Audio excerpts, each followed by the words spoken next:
अमरावती जिल्ह्यातील स्थानिक गुन्हे शाखा अमरावती ग्रामीणने 15 एप्रिल 2025 रोजी अवैध गुटखा तस्करीच्या एका मोठ्या प्रकरणात 71 लाखाचा मुद्देमाल जप्त केला।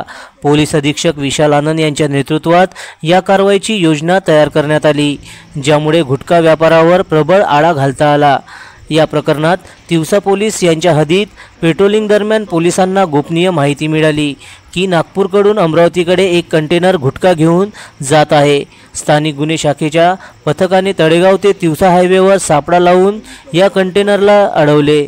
कंटेनरमध्ये बसलेल्या इसमाची ओळख गुलाब सरमन अहिरवार, वय वर्ष 44, राहणार गुना, तहसील पाली, उत्तर प्रदेश म्हणून झाली।